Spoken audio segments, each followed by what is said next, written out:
राज्यातील 3 जिल्ह्यांमध्ये आजपासून शाळा सकाळच्या सत्रात. वाढत्या उन्हामुळे जिल्हा प्रशासनाचे निर्देश. आजपासून प्राथमिक शाळांच्या वेळापत्रकामध्ये बदल. राज्यात पारा 40 पार झाल्यानं पाणी साठ्यात लक्षणीय घट. राज्यातील धरणात 60% पाणी. पाऊस लांबणीवर जाण्याच्या शक्यतेनं धास्ती. मुंबईला पाणी पुरवठा करणाऱ्या धरणातील साठ्यामध्ये घट. उकाड्यामुळे पाणी पातळीमध्ये घट होण्याची शक्यता. मुंबईला पाणी पुरवठा करणाऱ्या जलाशयात 46% साठा उपलब्ध.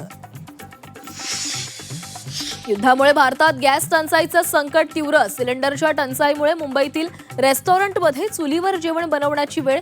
सिलेंडर मिळत नसल्यानं हॉटेलात मांडल्या चुली. कोल्हापूरमध्ये 100हून अधिक भाविकांना विषबाधा. आदमापूरमधील बाळूमामांच्या यात्रेमध्ये वाटलेल्या लस्सीतून विषबाधा. भाविकांवर रुग्णालयामध्ये उपचार सुरू.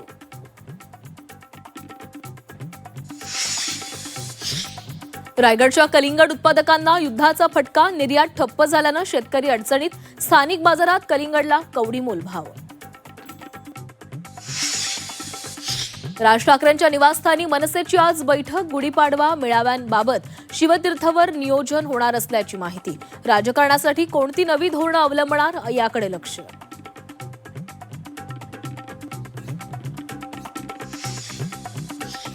सामूहिक कॉपी प्रकरणी आतापर्यंत 130 शिक्षक निलंबित. कॉपी प्रकरणी आतापर्यंत सर्वात मोठी कारवाई. सीसीटीव्हीच्या माध्यमातून अनेक ठिकाणी गैरप्रकार उघडकीस. वारकरी शिक्षण देणाऱ्या महाराजाकडून 17 वर्ष मुलीवर लैंगिक अत्याचार. अहिल्यानगरच्या ढवळपुरी इथली घटना. मुलीला मारहाण करत चटके दिल्याची ही माहिती.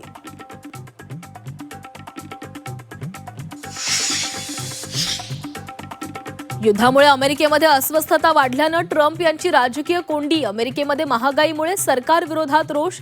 ट्रम्प यांच्या लोकप्रियतेमध्ये घट झाल्याचे संकेत.